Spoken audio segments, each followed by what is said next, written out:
Hi all, അസ്സലാമലൈക്കും. Welcome back to Silna's kitchen. ഇന്നത്തെ recipe ഭയങ്കര വെറൈറ്റി ആയിട്ടുള്ള എന്നാൽ നല്ല ടേസ്റ്റി ആയിട്ടുള്ള ഒരു അടിപൊളി ഈവനിങ് സ്നാക്സിന്റെ റെസിപ്പിയാണ്. കുട്ടികൾക്കും വലിയവർക്കൊക്കെ ഒരുപോലെ ഇഷ്ടാവും. അപ്പോൾ ഇതെങ്ങനെയാണ് തയ്യാറാക്കുന്നതെന്ന് അറിയാനായിട്ട് വീഡിയോ സ്കിപ്പ് ചെയ്യാതെ മുഴുവനായിട്ടൊന്ന് കണ്ടു നോക്കണേ. റെസിപ്പിയിലോട്ട് കിടക്കുന്നതിന് മുമ്പായി സിൽനാസ് കിച്ചൺ ചാനൽ ആദ്യമായിട്ട് കാണുന്നവരാണെങ്കിൽ പ്ലീസ് ഒന്ന് സബ്സ്ക്രൈബ് ചെയ്തേക്കണേ. ഒപ്പം തന്നെ ഈ വീഡിയോസ് നിങ്ങൾക്ക് ഇഷ്ടപ്പെടുകയാണെങ്കിൽ ഒരു ലൈക്ക് ചെയ്ത് ഷെയർ ചെയ്ത് ഹൈപ്പ് ചെയ്യാനും മറക്കരുത്. ഇതിനായി ആദ്യം തന്നെ ഒരു പാത്രത്തിലേക്ക് 250 ml കപ്പിന്റെ അളവിൽ 2 കപ്പ് മൈദാമാവാണ് ഇട്ട് കൊടുക്കുന്നത്. ഗോതമ്പ് മാവിൽ വേണമെങ്കിലും ചെയ്തെടുക്കാവുന്നതാണ്. ഞാനിവിടെ മൈദാമാവാണ് എടുത്തിട്ടുള്ളത്. ഇതിലേക്ക് ഇനി ഒരു 2 ടേബിൾ സ്പൂൺ അളവിൽ പഞ്ചസാര ഇട്ട് കൊടുക്കുന്നുണ്ട്. ഇതിലേക്ക് ഇനി ഒരു നുള്ള് ഉപ്പും ഈ മാവൊന്ന് സോഫ്റ്റ് ആവാനായിട്ട് ഒരു നുള്ള് സോഡാപ്പൊടിയും ഇട്ട് കൊടുക്കാം. ഇനി ഇത് കുഴച്ചെടുക്കാൻ ആവശ്യത്തിനുള്ള വെള്ളമാണ് എടുത്തിട്ടുള്ളത്. 250 ml കപ്പിന്റെ അളവിൽ 1 കപ്പ് വെള്ളം എടുത്തിട്ടുണ്ട്. അത് ഘട്ടം ഘട്ടമായിട്ട് ഒഴിച്ചു കൊടുത്തിട്ട് കുഴച്ചിട്ടെടുക്കാം. ഇപ്പൊ ഞാനിതിലേക്ക് ഒരു 1/4 കപ്പോളം വെള്ളം ഒഴിച്ചു കൊടുത്തിട്ടുണ്ട്. എന്നിട്ട് ഇത് കുഴച്ചെടുക്കുന്നുണ്ട്. ഇതുപോലെ ഘട്ടം ഘട്ടമായിട്ട് ഒഴിച്ചു കൊടുത്തിട്ട് കുഴച്ചെടുക്കാം. അല്ലാന്നുണ്ടെങ്കിൽ അതിന്റെ പരുവം തെറ്റിപ്പോവും. ഇതിലേക്ക് ഇനി കുറച്ചുകൂടി വെള്ളത്തിന്റെ ആവശ്യമുണ്ട്. അതുകൊണ്ട് കുറച്ചുകൂടി വെള്ളം ഒഴിച്ചു കൊടുക്കാം. ഇപ്പൊ ഇതിലേക്ക് ആകെ വേണ്ടി വന്നിട്ടുള്ളത് 1/4 കപ്പ് വെള്ളമാണ്. ഇത്രയും വെള്ളം കറക്റ്റാണ്. അതായത് 250 ml കപ്പിന്റെ അളവിൽ 1/4 കപ്പ് വെള്ളമാണ് ഞാൻ ഇതിലേക്ക് ആകെ ഒഴിച്ചു കൊടുത്തിട്ടുള്ളത്. ഈ മാവ് കുഴച്ചെടുക്കാൻ നേരത്ത് കയ്യിൽ ഒട്ടിപ്പിടിക്കുന്നുണ്ട് എന്നുണ്ടെങ്കിൽ കുറച്ച് എണ്ണയൊക്കെ ഒഴിച്ചു കൊടുത്തിട്ട് കുഴച്ചെടുക്കാവുന്നതാണ്. അപ്പോൾ ഞാനിവിടെ ഈ മാവ് കുഴച്ചെടുത്തിട്ടുണ്ട്. ഇനി നമ്മുടെ കയ്യിൽ കുറച്ച് ഓയിലോ എണ്ണയോ ഒന്ന് സ്പ്രെഡ് ചെയ്തതിന് ശേഷം ഇതിൽ നിന്ന് കുറച്ചായിട്ട് എടുത്തിട്ട് ഇതുപോലെ ഈ ഒരു വലുപ്പത്തിൽ ബോൾസ് ആക്കി എടുക്കുന്നുണ്ട്. ഈ ഷേപ്പിൽ തന്നെ തയ്യാറാക്കണമെന്നില്ല. ഓരോരുത്തർക്കും ഇഷ്ടമുള്ള അളവിലും ഷേപ്പിലൊക്കെ റെഡിയാക്കി എടുക്കാവുന്നതാണ്.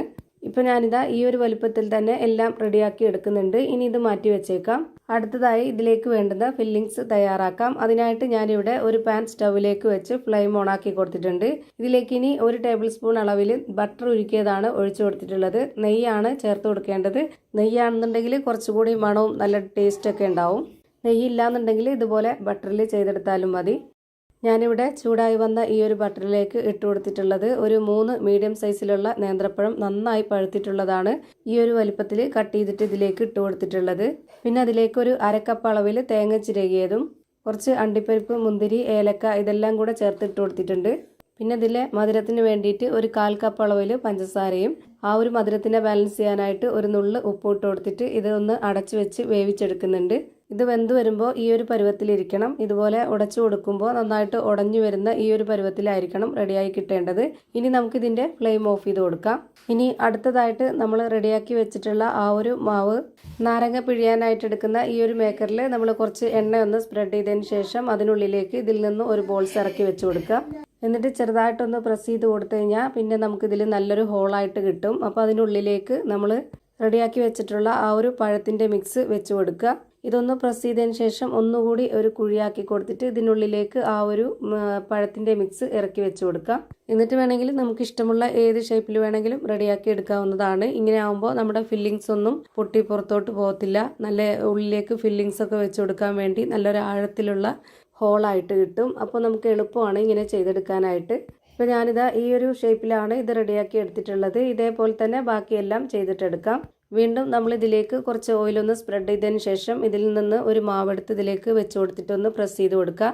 കൈകൊണ്ട് ഇതുപോലെ ചെറുതായിട്ടൊന്ന് ലെവൽ ചെയ്ത് കൊടുത്തതിന് ശേഷം അതിനുള്ളിലേക്ക് നമ്മൾ റെഡിയാക്കി വെച്ചിട്ടുള്ള ആ ഒരു പഴത്തിൻ്റെ മിക്സ് വെച്ച് കൊടുത്തതിന് ശേഷം ഇതുപോലെ ഒരു ബോൾസ് ആക്കി എടുക്കണം. ഇപ്പോൾ ഇതിനുള്ളിൽ ഫില്ലിങ്സ് ഉണ്ടെന്ന് പറയേയില്ല. അത്രയും നല്ല പെർഫെക്റ്റ് ആയിട്ടാണ് നമുക്കിത് റെഡിയാക്കി എടുക്കാൻ പറ്റുന്നത്. ഇതുപോലെ തന്നെ എല്ലാം ചെയ്ത് ഒരു പാത്രത്തിലേക്ക് മാറ്റുന്നുണ്ട്. ഇനി നമുക്കിതൊന്ന് ഫ്രൈ ചെയ്തെടുക്കാം. അതിനായി സ്റ്റവിലേക്ക് ഒരു പാൻ വെച്ച് കൊടുത്തതിന് ശേഷം ഫ്ലെയിം ഓൺ ആക്കി കൊടുത്തിട്ട് ഇതിലേക്ക് കുറച്ച് ഓയിൽ ഒഴിച്ചു കൊടുത്തിട്ടുണ്ട്. ഓയിലൊന്ന് നന്നായിട്ട് ചൂടായിട്ട് വരുമ്പോൾ ഒരു മീഡിയം ഫ്ലെയിമിൽ ഇട്ട് കൊടുത്തതിന് ശേഷം ഇതിലേക്ക് ഓരോന്നോരോന്നായിട്ട് ഇട്ട് കൊടുക്കാം. ഇത് അത്യാവശ്യം വേവുള്ള പലഹാരമാണ്. അതുകൊണ്ട് തന്നെ 1 മിനിറ്റ് നേരമെങ്കിലും ഒരു ഭാഗം വേവിച്ചെടുക്കണം. എന്നിട്ട് വേണം തിരിച്ചിട്ട് കൊടുക്കാനായിട്ട്. അങ്ങനെ നമ്മൾ ഒരു ഭാഗം വെന്തതിന് ശേഷം വീണ്ടും അതൊന്ന് തിരിച്ചിട്ട് കൊടുക്കുക. ആ ഭാഗം കൂടെ നമുക്കിത് 1 മിനിറ്റ് നേരം വേവിച്ചെടുക്കണം. അങ്ങനെ നമ്മൾ തിരിച്ചും മറിച്ചൊക്കെ ഇട്ട് കൊടുത്തിട്ട് നന്നായിട്ടൊന്ന് വേവിച്ചെടുക്കുക. ഈ പലഹാരത്തിന് എണ്ണ കുടിക്കുമെന്നോർത്ത് പേടിക്കേണ്ട. ഒട്ടും തന്നെ എണ്ണ കുടിക്കാത്ത നല്ല കിടിലൻ ടേസ്റ്റി ആയിട്ടുള്ള ഒരു പലഹാരമാണ്. ഇപ്പം ഞാനിവിടെ തിരിച്ചും മറിച്ചൊക്കെ ഇട്ട് കൊടുത്തിട്ട് നല്ലപോലെ വേവിച്ചെടുത്തിട്ടുണ്ട്. ഇനി നമുക്കിത് ഓരോന്നോരോന്നായിട്ട് എടുത്തു മാറ്റാം. ഞാനിപ്പോൾ ഇതാ ഒഴിച്ചു കൊടുത്തിട്ടുള്ള എണ്ണ എത്രയാണോ അത്രയും തന്നെ ഇത് ഫ്രൈ ചെയ്ത് മാറ്റിയതിന് ശേഷവും ഈ ഒരു പാനിലുണ്ട്.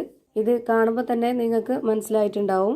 അപ്പോൾ ഇതാ നേന്ത്രപ്പഴം കൊണ്ടുള്ള നല്ല കിടിലൻ ടേസ്റ്റി ആയിട്ടുള്ള ഒരു അടിപൊളി പലഹാരം റെഡിയായി കിട്ടി. നേന്ത്രപ്പഴത്തിൽ തന്നെ ചെയ്തെടുക്കാൻ പറ്റുള്ളൂ എന്നൊന്നുമില്ല, പഴം ഏതായിരുന്നാലും കുഴപ്പമൊന്നുമില്ല. നേന്ത്രപ്പഴത്തിൽ ചെയ്തെടുക്കുന്നതാണ് കൂടുതൽ ടേസ്റ്റ്. പഴംപൊരിയേക്കാളും കൂടുതൽ ടേസ്റ്റ് ഇതാണെന്ന് തോന്നുന്നു. അത്രയും നല്ല ടേസ്റ്റി ആയിട്ടുള്ള ഒരു അടിപൊളി പലഹാരമാണ്. ഇതിനുള്ളിലുള്ള ആ ഒരു ഫില്ലിങ്സ് എങ്ങനെയായിരിക്കുന്നതെന്ന് അറിയാനായിട്ട് ഇതൊന്ന് കട്ട് ചെയ്ത് കാണിക്കുന്നുണ്ട്. അപ്പോൾ ഇത്രയേ ഉള്ളൂ ഇന്നത്തെ വീഡിയോ ഇഷ്ടമായാൽ ലൈക്ക് ചെയ്യാനും കമൻറ്റ് ചെയ്യാനും ഷെയർ ചെയ്യാനും മറക്കരുത്. ഞാനിടുന്ന പുതിയ വീഡിയോസ് നോട്ടിഫിക്കേഷനായിട്ട് കിട്ടുന്നതിന് വേണ്ടി സബ്സ്ക്രൈബ് ചെയ്ത് ബെല്ലൈക്കൺ അമർത്തി അതിൽ ഓൾ എന്ന ഓപ്ഷൻ എനേബിൾ ചെയ്യാനും മറക്കരുത്. പുതിയൊരു വീഡിയോയുമായി വീണ്ടും വരും. Thank you for watching.